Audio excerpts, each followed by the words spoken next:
देर महाबोधि महाविहार पर ब्राह्मणों का जो अवैध कब्जा है वह समाप्त नहीं हो सकता। साथियों, लॉकडाउन जब घोषित किया गया उसी दरमियान अंधेरे में चुपके से षड्यंत्र करके योगी आदित्यनाथ के द्वारा और मंदिर ट्रस्ट के सदस्यों के द्वारा साकेत के मूल बुद्ध स्तूप की जमीन पर ऐतिहासिक धरोहर पर हमला किया गया और इसको लेकर बुद्धिस्ट इंटरनेशनल नेटवर्क ने आंदोलन भी चलाया। जब 40 दिन का आखिरी डिबेट चल रहा था, आखिरी फैसला सुनवाने के लिए कोर्ट भी समय सीमा तय करके फैसला देने के लिए जस्टिस गोगोई समय सीमा तय करके फैसला देने के लिए 40 दिन का समय मुकर्रर किया। उस दरमियान आरएसएस के तरफ से, विश्व हिंदू परिषद के तरफ से पराशर नामक ओल्ड वकील हैं, आखिरी जो 15 अक्टूबर 2019 को जो बहस हुई, इस बहस के दरमियान के पराशर ने ब्राह्मण को मूल निवासी शब्द से उल्लेख किया गया। केस जमीन के मालिक कौन है, मालिकाना हक किसका है, इसके लिए था। ब्राह्मण विदेशी है या मूल निवासी है, इस पर वो केस नहीं था।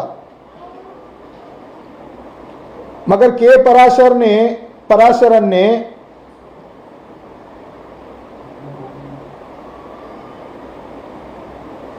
सीनियर वकील धवन ने आपत्ति जाहिर करते हुए कहा कि पराशरन एक बहस कर रहे हैं।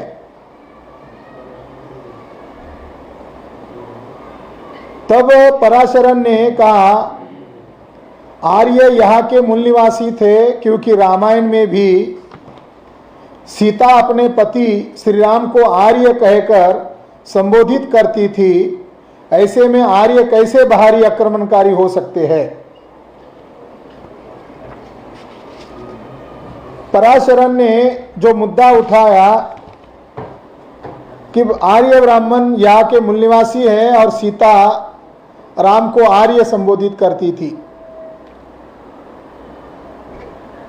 सीता राम को आर्य संबोधित कर रही थी, इसका मूल निवासी शब्द से क्या संबंध है, कुछ समझ में नहीं आ रहा है।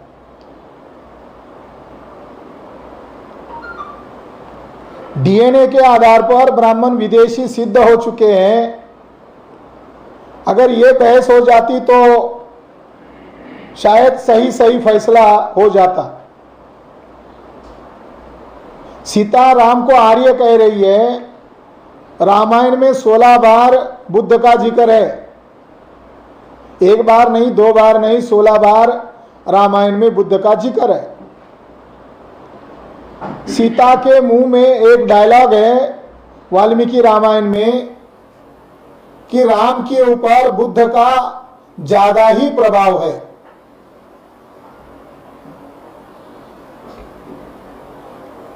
रामायण में बुद्ध का जिक्र आना ये इस बात का सबूत है कि रामायण बुद्धोत्तर है और महाभारत में 137 बार बुद्ध का जिक्र आया है, क्योंकि महाभारत भी बुद्धोत्तर। इसलिए सीता ने राम को आर्य कहा।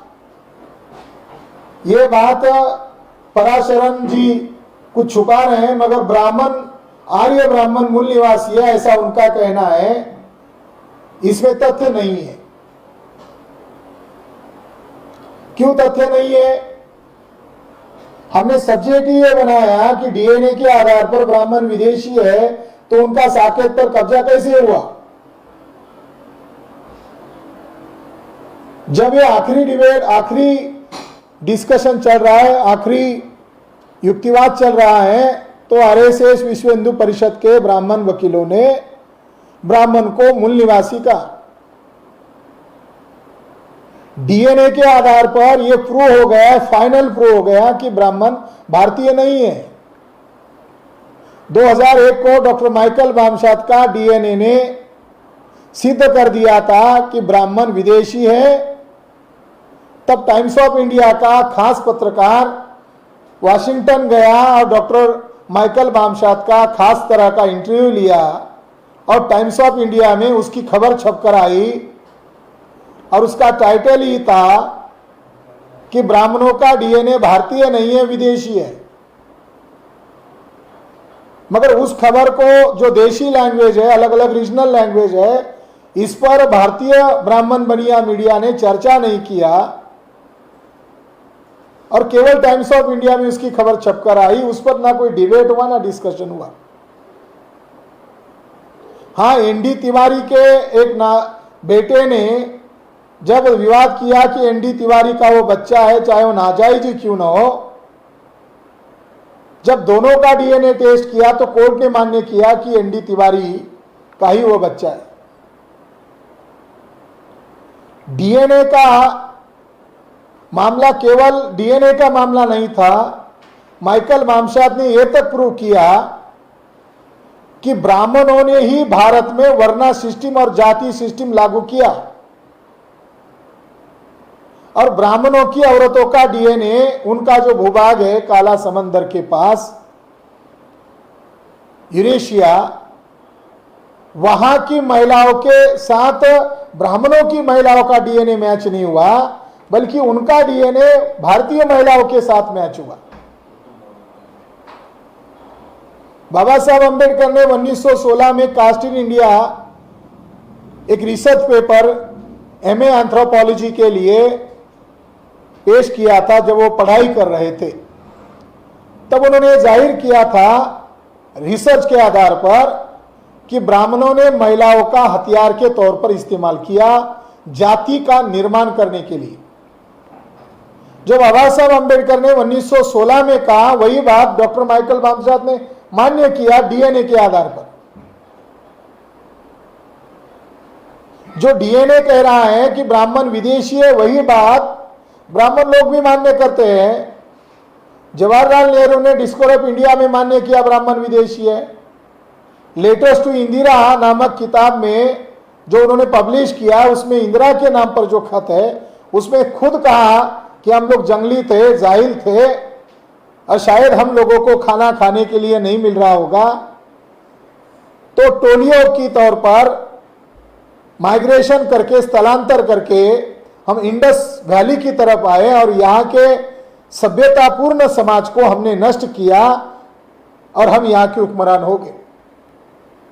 यानी ब्रिटिश भारत में ब्राह्मण अपने आप को विदेशी कह रहे थे। गांधी जी ने भी कांग्रेस के अधिवेशन में जाहिर किया कि ब्राह्मण लोग विदेशी हैं और इन्होंने इंडस वैली पर आक्रमण किया। गांधी जी ने भी एग्री किया। तिलक ने 1903 में आर्टिक होम इन दी वेदास में लिखा, हम विदेशी है और ध्रुवीय प्रदेश से हम भारत में आए। आज डीएनए साइंस यही कह रहा है जो उस समय तिलक बता रहे थे। महात्मा ज्योतिराव फुले भी खुलेआम कहते थे कि ये विदेशी ब्राह्मण है और वो भारतीय नहीं होने के कारण उन्होंने जाति और वर्ना सिस्टम में यहाँ के मूल निवासियों को डिवाइड किया। बाबा साहब अंबेडकर ने अलग अलग जगह पर जो स्पीचेस किए, ब्राह्मण लोग बहुत चालाक हैं, हु वेर दी शूद्राज का आधार लेकर लोगों को दिग्भ्रमित करने का कार्य करते हैं। साथियों, बाबा साहब अंबेडकर ने उस किताब से यह सिद्ध करने का प्रयास किया कि शूद्र लोगों में और ब्राह्मणों में कैसा संघर्ष रहा, क्षत्रियों और ब्राह्मणों में कैसा संघर्ष रहा, और ब्राह्मण यानी आर्य लोग बहुत प्रगत थे, इसीलिए उन्होंने सभ्यता का निर्माण किया। यह बात गलत है। पटियाला के भाषण में 1952 की लोकसभा की प्रचार सभा में उन्होंने कहा कि ब्राह्मण लोग 3000 वर्ष पहले भारत में आए और यहां आने के बाद उन्होंने वर्ण व्यवस्था को लागू किया। एक जगह उन्होंने स्पीच में कहा, पंडित जवाहरलाल नेहरू के पुरखे विदेशी है।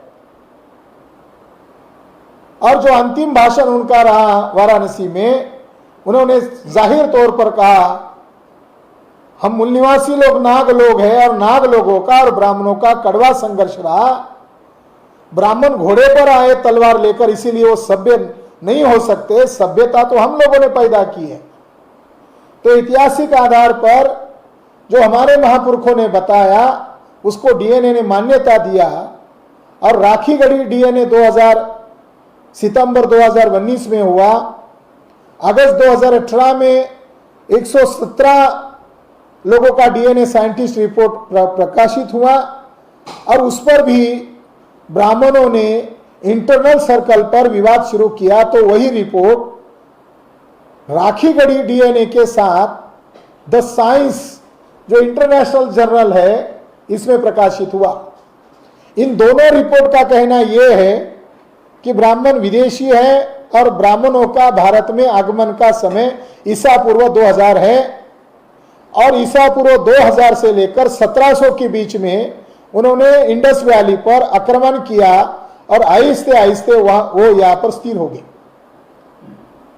राखीगढ़ी डीएनए का समय है ईसा पूर्व 2700, यानी आज से 4700 साल पहले। उसके हेडिंग में ही, टाइटल में ही यह शब्द प्रयोग है कि राखीगढ़ी डीएनए में हम लोगों को ईरानियन फार्मर्स का और स्टेट पैस्टोरलिस्ट लोगों का डीएनए नहीं मिला। वो डीएनए यही के लोगों का मिला, द्रविडियन डीएनए मिला। अब राखीगढ़ी डीएनए से प्रमाणित हो गया कि ब्राह्मण विदेशी है। वो जो 18 पन्ने का डीएनए रिपोर्ट है, इस पर कहीं पर भी कुछ लिखा नहीं है कि ब्राह्मण भारत का है, मूल निवासी है। मगर पूना के डेक्कन कॉलेज के पूर्व वाइस चांसलर डॉक्टर वसंत शिंदे और लखनऊ के नीरज राय, इन दोनों को आगे कर यह मिसप्रोपेगेंडा किया गया कि ब्राह्मण यही के है, मूल निवासी है। एक और फेक स्टोरी बनाई कि वो यहीं से बाहर गए। आपको बाहर जाने का समय मालूम नहीं, आपको केवल आने का समय मालूम है। साथियों, महिला का डीएनए था, महिला का डीएनए मूल निवासी था।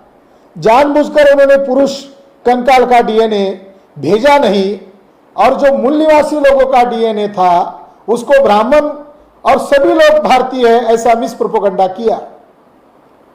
वैज्ञानिक आधार पर अगर इसका विश्लेषण करने के बाद हम इस नतीजे पर पहुंचे हैं कि ब्राह्मणों का डीएनए भारतीय ही नहीं है, वो आक्रांता है, वो विदेशी है। कलिज बोरास ने 2019 में, मार्च 2019 में स्टेन हेंगे, जो यूरोप का सबसे बड़ा कल्चर था, उसके ऊपर रिसर्च करते हुए बताया ये यामनिया प्रजाति के लोग हैं, अत्यंत हिंसक है, क्रूर है, बहुत जंगली और जाहिल किस्म के लोग हैं। और ये यामनिया प्रजाति के लोग जहां जहां गए वहां वहां उन्होंने हिंसा का रास्ता अपनाया, पुरुषों की हत्याएं की, यूरोप खंड में बड़े पैमाने पर हिंसा किया। और रीच डेविड जो सबसे बड़ा आज की तारीख में डीएनए के सब्जेक्ट में इंटरनेशनल स्कॉलर है और दुनिया के हर इलाके का उन्होंने डीएनए रिसर्च किया है। और उनकी हाल ही में एक किताब आई, हु वी आर। उस किताब में उन्होंने रहस्य का उद्घाटन करते हुए बताया कि दुनिया में सबसे ज्यादा हिंसक ब्राह्मणों की जो प्रजाति है, यामनिया प्रजाति, वो हिंसक है। तो ब्राह्मण लोग आक्रांता है, विदेशी है, और उन लोगों ने भारत पर हमला करके कब्जा किया है।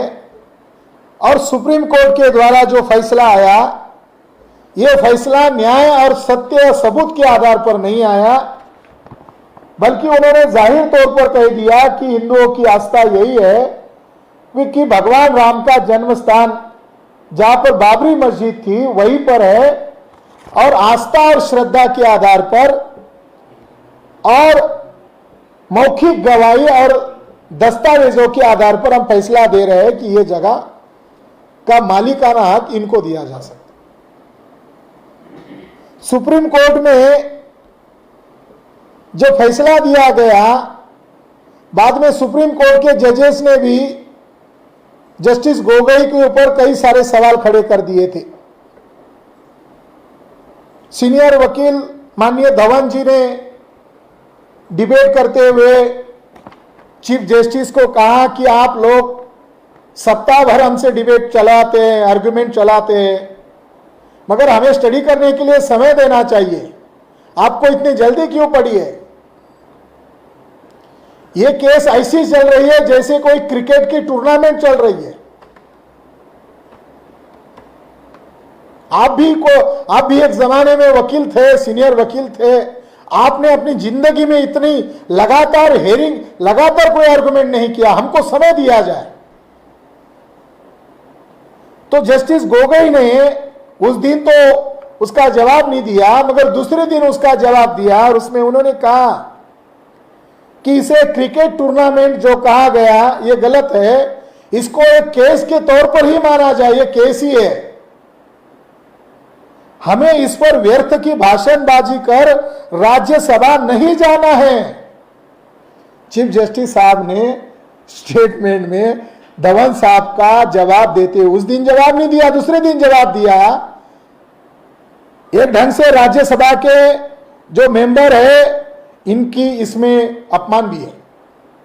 मानो राज्यसभा के जो मेंबर है वो खाली भाषणबाजी करते हैं, ऐसा इससे अर्थ ध्वनित होता है। वो भी एक लोकतांत्रिक संस्था है, राज्यसभा अपर हाउस है, मगर उसमें जो उन्होंने कहा कि हमें इस पर व्यर्थ भाषणबाजी कर राज्यसभा नहीं जाना है, जो उन्होंने स्टेटमेंट दिया, वो खुशी खुशी से राज्यसभा पहुंच गए और उनके ही सहयोगी साथियों ने उनके ऊपर जो आरोप लगाए थे वो बाद में सही सिद्ध हुए कि उसमें डीलिंग हुई और डीलिंग के आधार पर वो फैसला दिया गया। इलाहाबाद हाई कोर्ट ने जो वहां पर विवादित जमीन के नीचे 2.77 एकड़ जमीन के नीचे मंदिर है या नहीं इसकी पुष्टि करने के लिए उत्खनन करने का मांझी और बीआर मनी के नेतृत्व में और नागपुर का आर्कोलॉजिकल जो विभाग है इनके नेतृत्व में जो उत्खनन किया गया, अभी एक बात सामने आ गई कि वो उत्खनन पूर्ण रूप से नहीं किया गया। लगभग 40% इलाका उस साइट का ओपन ही नहीं किया गया।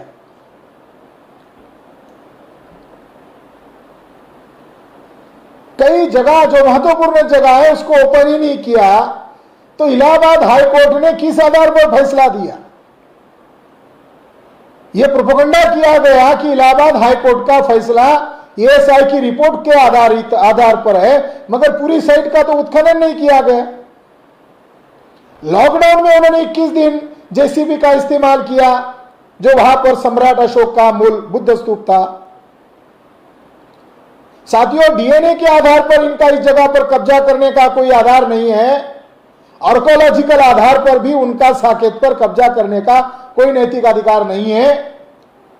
वो प्रूव ही नहीं कर सके कि वहां पर राम मंदिर है।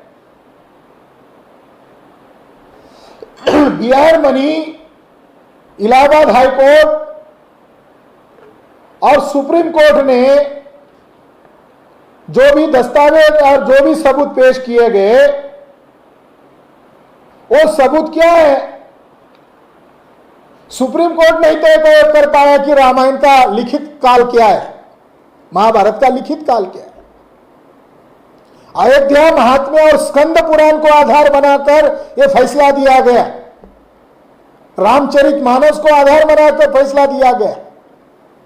अयोध्या महात्म्य बहुत पुराना ग्रंथ नहीं है, स्कंद पुराण बहुत पुराना ग्रंथ नहीं है। 1991 में डीएन झा, रोमिला थापर और कई सारे इतिहासकारों की एक कमेटी भारत सरकार ने गठित की थी और उन्होंने एक लंबा रिपोर्ट भारत सरकार को पेश किया था और उन हिस्टोरियन लोगों का कहना था कि अयोध्या महात्म्य और स्कंद पुराण बहुत प्राचीन है, तो उसमें 1600, 17वीं और 18वीं सदी के लोगों का नाम क्यों आता है? बहुत प्राचीन है। तो हिस्टोरियन लोगों में मतभेद है कि इन ग्रंथों को ऐतिहासिक ग्रंथ माना जाए या नहीं माना जाए। साथियों, साकेत ये मूलतः बुद्ध भूमि है, जहां पर 6ठी शताब्दी में हर्षवर्धन, सम्राट हर्षवर्धन के समय में युवन संघ आए थे और उन्होंने जो देखा 5वीं 4थी शताब्दी में फैयान ने जो देखा वही युवन संघ ने देखा। और वहां पर 3000 भिक्षु का निवास स्थान था, 4 बड़े बड़े स्तूप थे।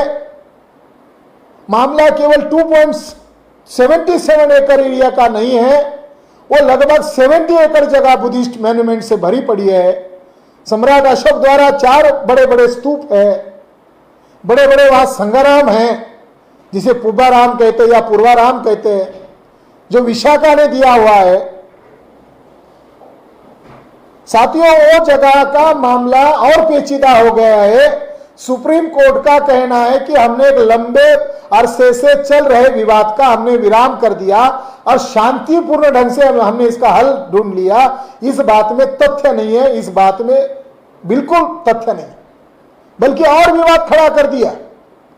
सुप्रीम कोर्ट ने 2.77 एकड़ जगह राम मंदिर ट्रस्ट को दिया और जैसे ही फैसला हुआ, केंद्र सरकार ने 67 एकड़ जो जमीन है, जो केंद्र सरकार ने ऑक्युपाई किया था विवाद को ध्यान में रखकर, और केवल 2.77 एकड़ जमीन पर ही केस चलेगा ऐसा उसमें डिक्लेरेशन किया था।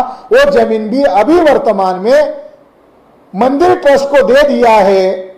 ये आरएसएस ने किया है, मोहन भागवत ने किया है, और इस पर आर्कोलॉजिकल डिपार्टमेंट चुप्पी धारण किया हुआ है। एक स्तूप को उन्होंने तोड़ा है, अभी मणि पर्वत बड़ा स्तूप है, सुग्री पर्वत के नाम पर जो जगह है, वो उसके अंदर तथागत भगवान गौतम बुद्ध के नाखून के धातु और केश के धातु रखे हुए जो पवित्र है। तो इस तरीके से ये मामला और पेचीदा हो गया है। इसलिए साकेत जो बुद्ध भूमि है, इसको बचाना बहुत जरूरी है, इसलिए इस विषय को चर्चा के लिए रखा गया। लॉकडाउन में उन्होंने बुद्ध स्तूप को तोड़ा है, मगर जो बाकी इलाका है वो प्रिजर्व है।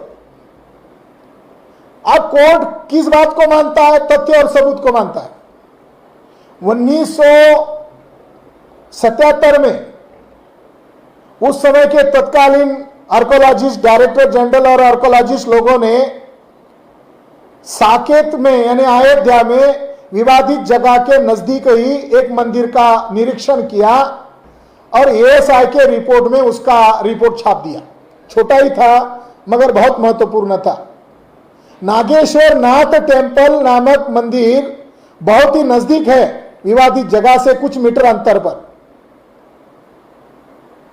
वहां पर मैं 2017 में स्टडी के लिए गया था, इसीलिए जो किताबी हमने पढ़ा उसको फिजिकली हमने देखा।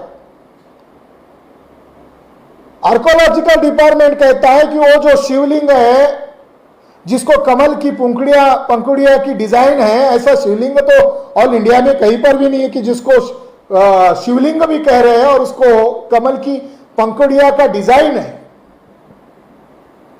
वो शिवलिंग नहीं है, बल्कि एएसआई की रिपोर्ट में कहा है कि वो सम्राट अशोक का स्तंभ है।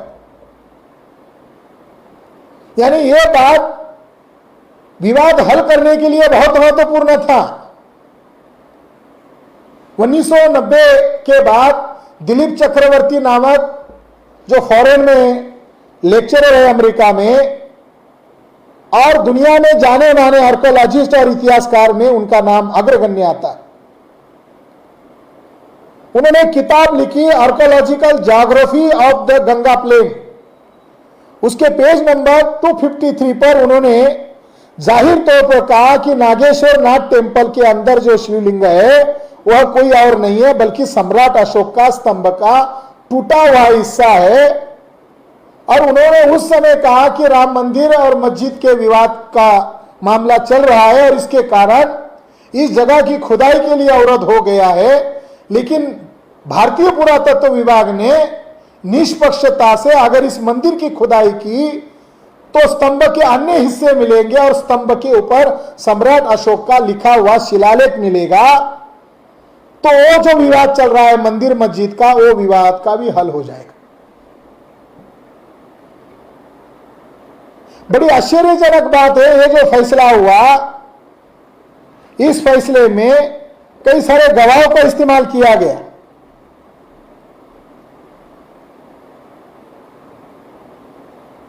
उन लोगों ने 2019 के बाद फैसला आने के बाद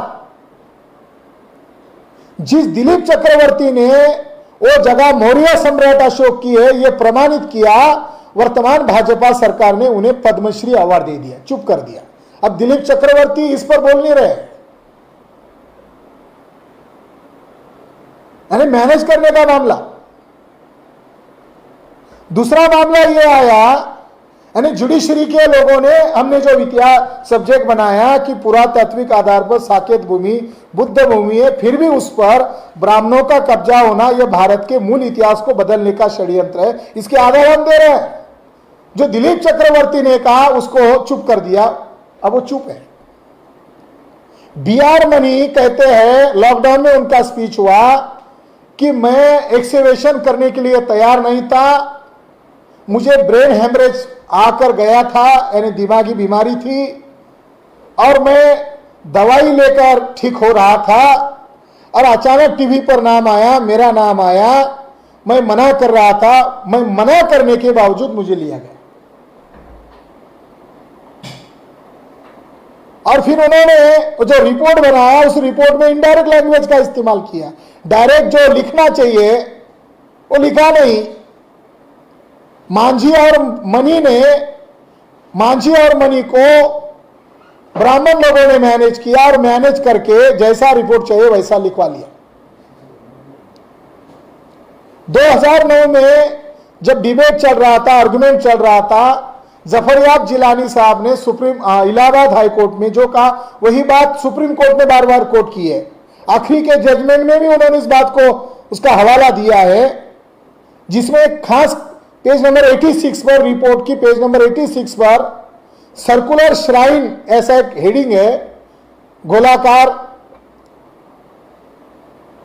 हिस्से, इसके ऊपर इन्होंने आर्गुमेंट करते हुए डिनाई किया कि वो शिवलिंग नहीं है बल्कि वह बुद्ध स्तूप है, क्योंकि अलग अलग ज्यादा क्यों होते हैं, एक ही शिवलिंग होना चाहिए। तब कोर्ट ने इस बात के लिए जफरयाब जिलानी को कहा, चलो आप तो कह रहे थे कि इसके नीचे कुछ भी नहीं है मस्जिद के अलावा, मगर आप इस बात को स्वीकार कर रहे हो कि इसके नीचे कुछ तो भी है, स्तूप है, मतलब स्वीकार कर रहे हो। बाद में जफरयाब जिलानी की बात को पूछा गया, क्रॉस किया गया, आप किस आधार पर कह रहे हो कि नीचे स्तूप है? तब जफरयाब जिलानी ने एएसआई की रिपोर्ट का हवाला देकर कहा कि स्तूप है। तो उन्होंने कहा नहीं, आपकी बात को हम मान्य नहीं कर सकते, और जफरयाब जिलानी की बात को दबा दिया। वहां स्तूप थे और 12वीं सदी का वहां मंदिर है, और उस मंदिर को हरिविष्णु का भी मंदिर कहते हैं। विष्णु जो कैरेक्टर है वो बुद्धिज्म से डेवलप किया गया कैरेक्टर है, और बुद्धा को अवतार घोषित करने का काम शंकराचार्य ने किया है, ये खुद नेहरू भी कहता, मान्य करता है। एसिमिलेशन किया, बुद्धा की सारी फिलॉसफी को स्वीकार करके मायावाद के नाम से उसको प्रचार में लाया, और 10वीं 11वीं शताब्दी के बाद बुद्धा को विष्णु का अवतार घोषित किया। रामायण में, महाभारत में अवतारों का जिक्र है, मगर बुद्ध का जिक्र ही नहीं है, 6 अवतारों का जिक्र। मगर वहां पर मंदिर था, इस पर सवाल था, इसका सॉल्यूशन करने के लिए उस समय की सरकारों ने 2 बड़े स्कॉलर को भारत में इनवाइट किया। एक का नाम है हंस बेकर और दूसरे का नाम है शेल्डन पोलाक। इन दोनों ने अयोध्या पर सबसे ज्यादा रिसर्च किया है, और ब्राह्मण लोग भी इस बात को मान्य करते हैं कि ये दो जो स्कॉलर है इनके इक्वल ब्राह्मणों में भी एक भी संस्कृत स्कॉलर इनके इक्वल नहीं है। 1986 में अयोध्या नामक किताब हंस बेकर ने 2 वॉल्यूम में प्रकाशित किया और पोलार्ड ने इसके बाद एक रिसर्च इंटरनेशनल पेपर प्रकाशित किया, पॉलिटिकल थॉट्स क्या है रामायण का। इन दोनों का एक कॉमन मत है कि उत्तर भारत में राम का मंदिर ही नहीं है। इन दोनों का रिसर्च करके ये ओपिनियन है कि उत्तर भारत में अवध प्रांत तो छोड़ो, मगर उत्तर भारत के पूरे इलाके में राम का एक भी सिंगल मंदिर नहीं आपको दिखाई देगा। ये उनका रिसर्च है। उनका कहना है कि राम का मंदिर आपको नागपुर में, ब्रह्मपुरी में, नागपुर के नजदीक वहां मिलता है 13वीं 12वीं शताब्दी में, मगर वह बुद्ध पद था और उसको बाद में ब्राह्मणों ने बनाया। और आंध्र प्रदेश में 14वीं शताब्दी में आपको एक मंदिर मिलता है, वहां एक शिलालेख मिलता है, मगर वो साधारण मंदिर है। और उन्होंने आधार लिया भांडारकर, आरजी भांडारकर, जो ब्राह्मणों के बड़े इंडोलॉजिस्ट माने जाते हैं। उन्होंने जो 1913 में Shaivism and Vaishnavism and other cults नाम का जो किताब लिखा, उसका आधार लेकर उन्होंने कहा कि आरजी भांडारकर जो सबसे बड़े विद्वान हैं, उन्होंने खुद मान्य किया कि 12वीं शताब्दी के अंत तक राम कल्ट पैदा ही नहीं हुआ था, राम के नाम से पंथ ही पैदा नहीं हुआ था, तो राम का मंदिर 12वीं शताब्दी में बनेगा कैसे?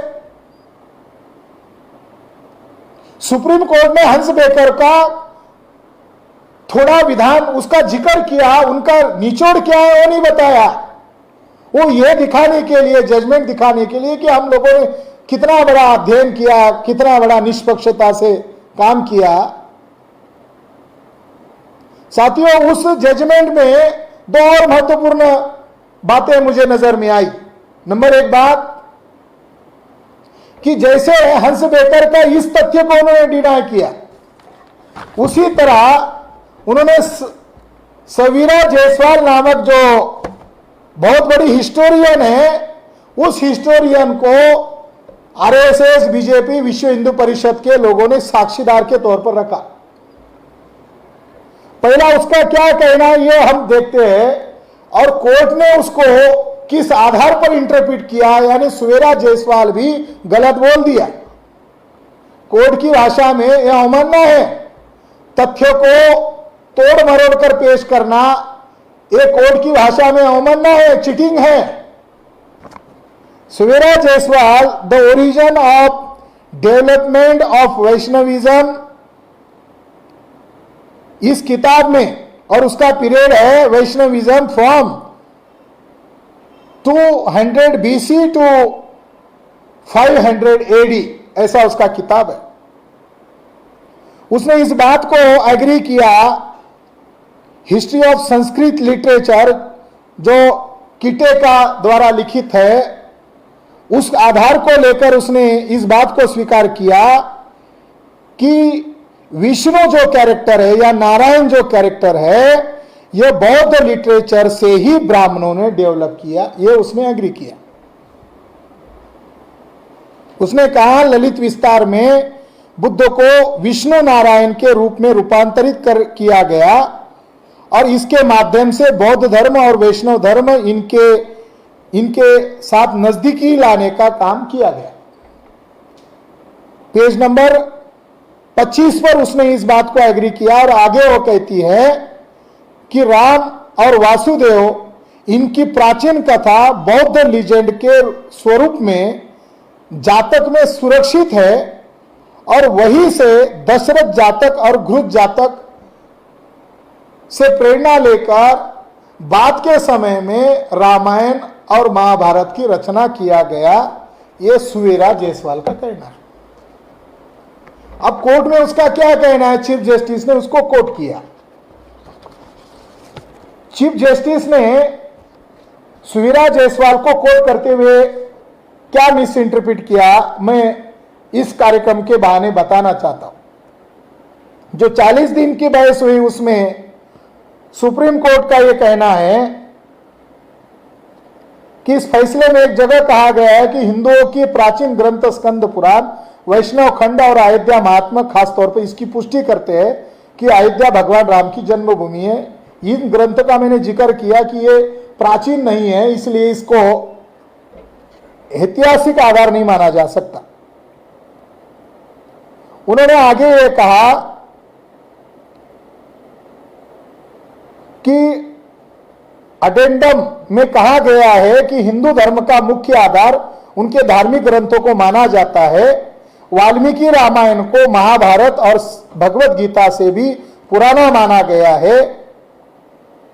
इस मामले में गवाह रही इतिहासकार सुवीरा जायसवाल ने अपने बयान में कहा था कि वाल्मीकि रामायण ईसा पूर्व 300 से 200 ईस्वी के बीच में लिखी गई है। यह ईसा मसीह के जन्म से पहले कई सौ वर्ष पहले पूर्ण कर ली गई थी। इसके बालकांड के श्लोक 8 से 12 में राम के जन्म के समय में ग्रहों का विवरण दिया गया है। इससे स्पष्ट होता है कि भगवान राम का जन्म अयोध्या में हुआ है। उनकी किताब का हवाला देकर मैंने यह कहा कि सुवीरा जायसवाल मान्य कर रही है कि जातकों को आधार बनाकर ही रामायण रचा गया, महाभारत रचा गया,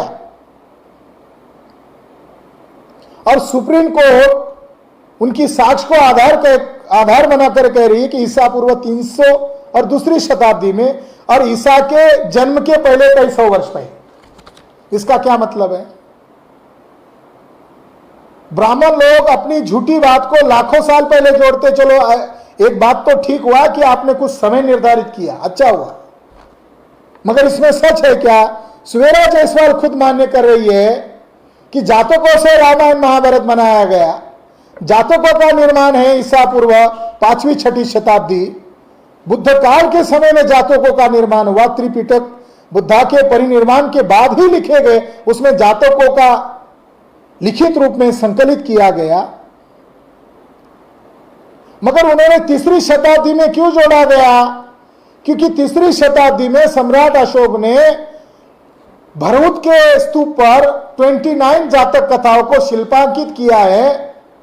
तो ब्राह्मण मजबूर हो गए, इसको बहुत प्राचीन दिखाना चाहते हैं, मगर प्राचीन तो जातक है, और सम्राट अशोक को दबाने के लिए उन्होंने 3री 2री शताब्दी दिखाया। साथियों, ये प्रमाणित कर दिया है, और हम इसी महीने में हमारा वो साकेत पर आधारित किताब हम प्रकाशित कर रहे हैं, और तथ्य के आधार पर, सबूत के आधार पर उसमें हमने दिए हैं रामायण का लिखित समय ईसा एडी ईस्वी सन 2री 3री शताब्दी में। बहुत सारे ब्राह्मण लोग भी इस पर डिबेट करते हैं कि पहले रामायण लिखा गया कि महाभारत लिखा गया। तो बहुत अधिक संख्या में ब्राह्मण स्कॉलर का यह मत है कि महाभारत के बाद रामायण लिखा गया, क्योंकि महाभारत के लास्ट में रामोपाख्यान नाम का एक सर्ग है।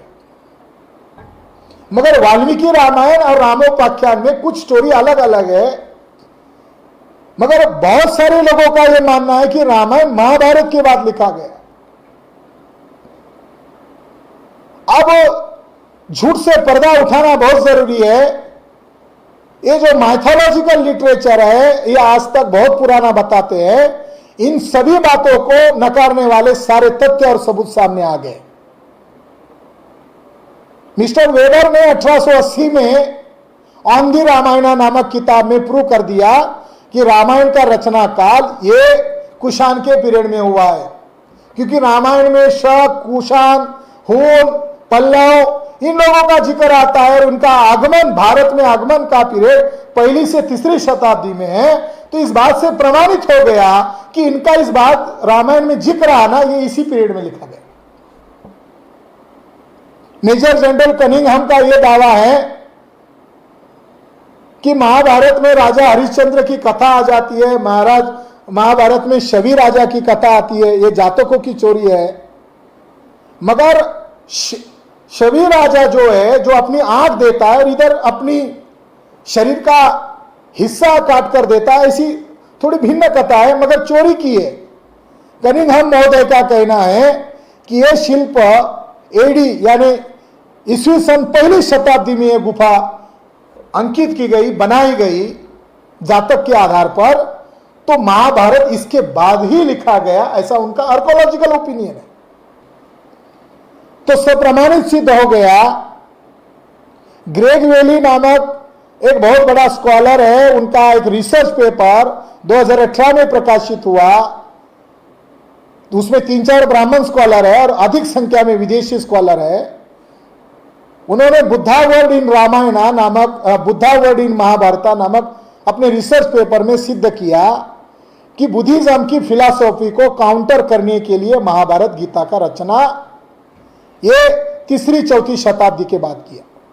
उन्होंने इस बात का जिक्र किया कि महाभारत में बुद्ध लक्षणम ऐसा जिक्र आता है, और बुद्ध लक्षण कितने 32 लक्षण है, और पाली साहित्य में बुद्ध लक्षण जो मौर्य अशोक के समय में लिखे गए उसमें बुद्ध लक्षण का जिक्र आता है, सियली भाषा में जिक्र आता है। तो उनका यह कहना है कि कुषाण पीरियड में बुद्ध की मूर्तियों का निर्माण हुआ, और बुद्ध के जो लक्षण पाली दिक निकाय और संयुक्त निकाय में त्रिपिटक में जो आए हैं उसका प्रत्यक्ष फिजिकल मूर्ति के रूप में कुषाण पीरियड के बाद ही महाभारत रचा गया है, ऐसा उनका आर्कोलॉजिकल ओपिनियन है, इंडोलॉजिस्ट ओपिनियन। इसलिए साथियों, डीएनए के आधार पर ब्राह्मण विदेशी है, इसलिए उनका साकेत क्या किसी भी जगह पर कब्जा करने का अधिकार नहीं है। हाल ही के 10-15 दिन पहले मोहन भागवत और वसंत शिंदे पुणे में स्टेज शेयर किया। अजय भारत नामक एक किताब प्रकाशित की मराठी में।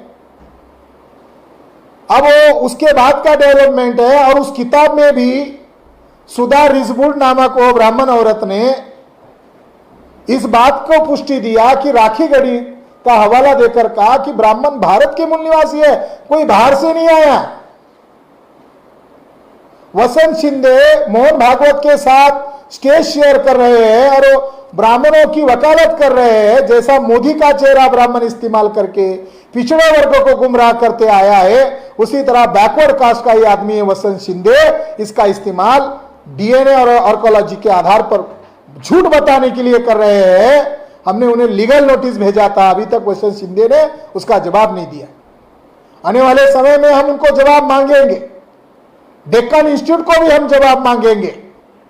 मगर यह बात सिद्ध होती है कि ब्राह्मण लोग एक प्लान कर रहे हैं, एक बड़ी साजिश कर रहे हैं कि जो भी बौद्ध विरासत है उसको ऑक्युपाई करने के लिए पहले उनके लिए समस्या इंडस सिविलाइजेशन ब्राह्मणों ने खत्म किया, उसके निर्माता ही हमें, ऐसा झूठ प्रोपेगेंडा किया जा रहा है। ब्राह्मण को खेती चलना नहीं आता, खेती पर उपदेश करते। ब्राह्मण ने आज तक कोई महान सभ्यता निर्माण नहीं किया, ब्राह्मणों ने कोई कल्चर निर्माण नहीं किया, ब्राह्मणों में एक भी महापुरुष पैदा नहीं हुए। पुष्यमित्र शुंग से लेकर शंकराचार्य तक और शंकराचार्य से लेकर मोहन भागवत तक इन लोगों ने हमेशा हिंसा का सहारा लिया, और हिंसा के सहारे से उन्होंने ये जो बहुजनों की महान विरासत है उसको कब्जा करने का प्लान किया है। साथियों, इस मौके पर हम आपको ये कहना चाहते हैं कि ब्राह्मणों ने हिंसा का सहारा लेकर ही विरासत को डैमेज किया, लॉकडाउन उसका सबूत है। वो अपनी विदेशीपन को छुपाने के लिए जो एडवांस टेक्नोलॉजी है, एडवांस साइंस है, उसका मिस इंटरप्रिटेशन कर रहे हैं।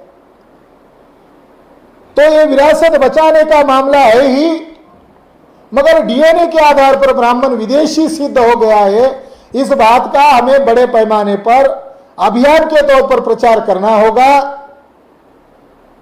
जिनका देश नहीं है, जिनका ये मिट्टी नहीं है, जिनका ये कल्चर नहीं है, वो देशभक्ति का राग अलापते हैं। ब्राह्मणों के पास उनका लिटरेचर भी नहीं है, उस लिटरेचर में पूरा का पूरा बुद्धिस्ट लिटरेचर का मिलावट करके पेश किया गया है। एक अंत का मुद्दा में बोलकर मेरी बात को खत्म करता हूं। 1870 में फॉस्वेल ने एक जातक को प्रकाशित किया। वैसे फॉस्वेल ने 6 वॉल्यूम में जातका को इंग्लिश में ट्रांसलेट करके प्रसिद्ध किया। 1837 में जेम्स प्रिंसेप ने अशोका की जो लिपि है उसका रहस्य उद्घाटन किया।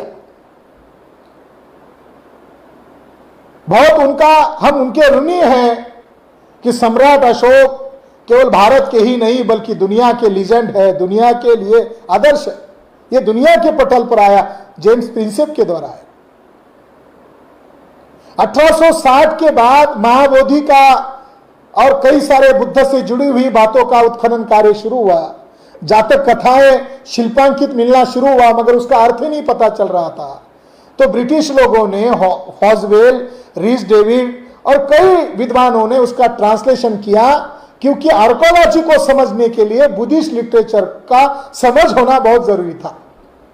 1870 में एक जातक कथा प्रसिद्ध हुई और उसका हेडिंग था दशरथ जातका, the story of Buddhist king of Rama. जो प्रकाशित किया उसको मालूम था कि राम लोगों को एक ही मालूम है, वो वाल्मीकि राम है, मगर ये नया राम जातक में आया है और ये बुद्धिस्ट राजा है, उसका वाल्मीकि से कोई संबंध नहीं है। एंथ्रोपोलॉजी के आधार पर भी हम कह रहे हैं, पुरातात्विक आधार पर भी हम कह रहे हैं, डीएनए के आधार पर भी हम कह रहे हैं, ब्राह्मणों ने जो काउंटर एक्शन किया, बाबा साहब अंबेडकर उसके लिए एक खास शब्द का प्रयोग करते, ब्राह्मणिकल लिटरेचर, ब्राह्मणवादी साहित्य का निर्माण किया और मूल बुद्धिस्ट लिटरेचर का प्रवाह खंडित किया, प्रचारकों की हत्या की, राजाओं की हत्या की, इसीलिए वन साइड थोपा गया। दशरथ जातक ये बुद्धिस्ट स्टोरी है जो पूरे बौद्ध राष्ट्र में आज भी समारोह के तौर पर दिखाया जाता है। उसी दशरथ जातक की चोरी करके रामायण का डेवलप किया गया और ये दशरथ जातक का पहला शील्ड है भरहुत स्तूप में सम्राट अशोक ने 3री शताब्दी में रेखांकित किया, शिल्पांकित किया है। अशोक इस बात को स्वीकार करता है कि दशरथ ये बुद्धिस्ट कैरेक्टर है, रामायण बुद्धिस्ट कैरेक्टर, इसीलिए उसका उन्होंने शिल्प बनाया। आर्कोलॉजिस्ट भी मान्य करते हैं दशरथ बुद्धिस्ट पात्र है, राम बोधिसत्व पात्र है, लखन बुद्धिस्ट पात्र है, सीता बुद्धिस्ट पात्र है, मगर इसका संबंध सिद्धार्थ की फैमिली के साथ जोड़ा गया, महामाया के साथ जोड़ा गया, शुद्धोधन के साथ जोड़ा गया, यशोधरा के साथ जोड़ा गया, आनंद के साथ जोड़ा गया, देवदत्त के साथ जोड़ा गया। ये जो कहानी थी ये सिद्धार्थ बुद्ध बनने के पहले जो सिद्धार्थ उसके साथ जोड़ी गई और उसमें मृत्यु होने के बाद शोक नहीं करना चाहिए, ऐसा बोधिसत्व राम अपने भाई भरत और लखन और सीता को कहते हैं। उसके 10 धम्म उपदेश है, वो 10 धम्म उपदेश as it is translation Valmiki Ramayana में किया। तो उस समय जो डिबेट चल रहा था उस समय डिक्लेयर हो गया और आज इस पर ब्राह्मण चर्चा नहीं करना चाहते। बुद्धिस्ट लिटरेचर को ही तोड़ मरोड़ करके ये एपिक्स बनाए गए, रामायण एपिक्स बनाए गए, महाभारत एपिक्स बनाए गए हैं और ये बुद्धोत्तर होने के कारण ही बुद्ध का बार बार उसके अंदर जिक्र आता है। इसलिए साथियों, बैकवर्ड कास्ट के लोग जो राम के प्रति जुड़े हुए हैं, कबीर साहब भी राम के प्रति जुड़े हुए, संत रविदास की वाणी में भी राम का जिक्र आता है, वो राम वाल्मीकि राम नहीं है बल्कि राम वो बोधिसत्व राम है। तो मैं इस मौके पर इस विषय पर ज्यादा नहीं बोलूंगा, क्योंकि हम उस किताब को जब प्रकाशित करेंगे इस पर हम ब्राह्मणों को चुनौती देकर कहेंगे कि तुम्हारे पास तुम्हारा कपड़ा नहीं है, ये मिट्टी तुम्हारी नहीं है, तुमने जो लिटरेचर बनाया वो लिटरेचर भी तुम्हारा नहीं है, तुमने इन्हीं मूल निवासी लोगों की कल्पना, पात्र, थॉट्स को चुराकर उसको तोड़ मरोड़ करके उसको असिमुलेशन करके पेश किया। ब्राह्मणों के पास उस समय भी विकल्प नहीं था और आज भी विकल्प नहीं है। ब्राह्मणों को इन्हीं लोगों के पात्र को ब्राह्मणाइज करके ब्राह्मणवादी पात्र बनाकर उन्हें प्रमोट किया जाता है और प्रचार किया जाता है, ये फलाना हमारे।